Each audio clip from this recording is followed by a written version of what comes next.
IGA Meals and Minutes with Courtney Wise. You can combine two of your favorite meals, enchiladas and lasagna, and make them one. Double the taste and flavor. Tammy is back with Courtney this week in the IGA kitchen. That's right, Laura. It's really like a comfort food here at the IGA Definitely. kitchen. I'm so glad that you are back, the author of Easy Breezy Cooking, and she has a really yummy casserole for us today. And not to mention the several other casseroles you have in your cookbook. Is this one of your favorite ones? This is one of our favorites. We're big casserole fans because, of course, you can make them and freeze them. Right. Pop them out when you're real busy, and they're usually one-dish meals. Yeah. So, yeah, we're real big And around our house. I thought you also had a really good tip in your cookbook, how you can ground the meat, and I guess you could probably get to the point where you put the tomatoes, I don't know, correct me if I'm wrong, and then let it cool, stick it in your freezer. That way you could make, golly, you could make chili with that. You could really This make would be a great anything you start want. for chili. It could be for lasagna. It could be for spaghetti. Yes. You could even add a little bit more meat, cook it down a little bit more, and have like a sloppy Joe Yes. with a little Mexican flair to it. I like a sloppy taco because it would be you juicy, go, but taco it on would a bun. be really, really good. But let me just read off some of these. Easy baked chicken, broccoli and cheese casserole, yum. You have a mixed veggie casserole, 7-layer casserole, 3-cheese spaghetti bake. I really love your cookbook, and thank you. I think I mentioned it last week how there's just a lot of little tidbits in it. And speaking of tidbits, can we just get a shot of this? I forgot to, well, I didn't mention this last week. You have a little puppy dog, and he's kind of like your, well, hang on, let me scoot this over. Here.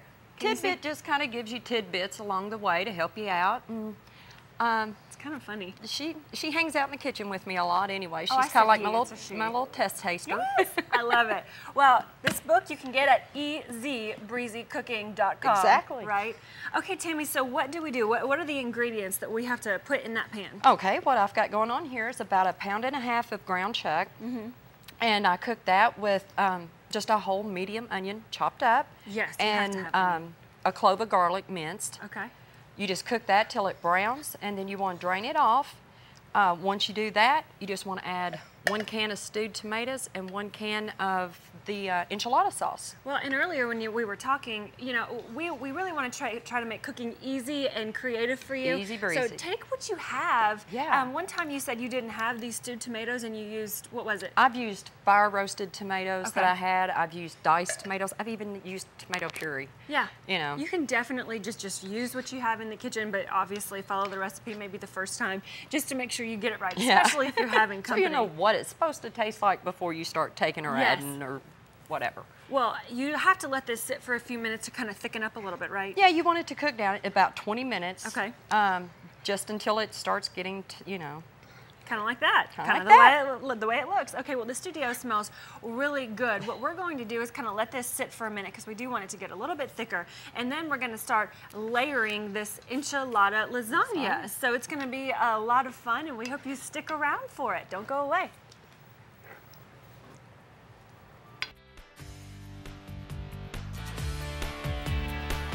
Very attractive dish, Tammy. We are making an enchilada lasagna, just like Laura said, kind of two people's favorite things, kind of put them together. Yeah, it just kind of updates an old favorite. Yes, absolutely. Okay, so we've already just kind of let this been sitting. So what do we do now? Now we get to start layering, right? Okay, well, first you want to take 12 ounces of cottage cheese. Okay.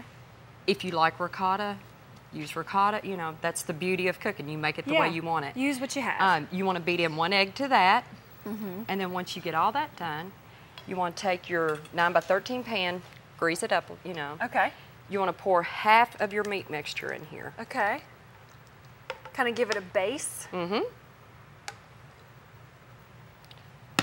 Spread that around a little bit. Again, it's a casserole. It doesn't have to be perfect. It can be a little sloppy. Yeah. Yay. Definitely. And especially once you freeze it, I mean, it's going to look completely different. And then on top of this, you're going to put about 6 ounces of cheese. Okay. And you know, I was just And looking this at, is a Mexican style blend. yes, you could use, what's the spicy cheese? And my brain is blank. You know, the spicier, what is it? Jack pepper cheese? jack. Pepper jack. Yeah, you could use pepper jack. If you're just a cheddar cheese fan, you could just use that. Yes, some sharp cheddar would be And then really on top good. of this, Okay. excuse me, Yes.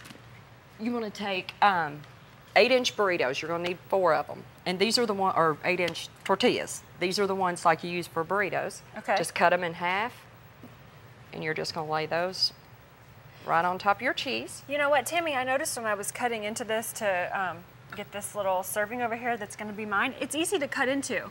I mean, It is, it's very easy. You would think that it might be kind of difficult once it warms up and the cheese melts and everything, but it's actually not, so FYI. Exactly.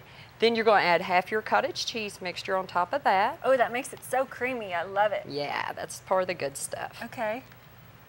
And then you're just gonna repeat your layers. And again, it doesn't have to be perfect. It's, you know, It's a casserole. it's a casserole. Well, we were, again, just talking about what you can kind of do to make sure that this is even easier than Easy Breezy Cooking has made it. Yeah. Just use what you have in your cabinets and in your refrigerator. Let's get a shot of this one more time. This is what the finished product looks like. I think looks really good. She topped it with some chopped green peppers. You could probably use some jalapenos, right? You could. Actually, that's got green onions. Oh, did I say green peppers? Yeah. Well, it's really good. Also, Very the tasty. very top, you're going to add just a cup of cheddar cheese. Okay. Well, you know. this recipe is going to be on our Facebook page, and if you haven't already, go ahead and find her on Facebook. She's under Easy Breezy Cooking, and friend her, friend us. Get on our Facebook page, print this out, make it tonight for dinner. We hope you guys have a great week. We'll see you next Wednesday. Go to WBKO.com/midday for IGA Crossroads locations.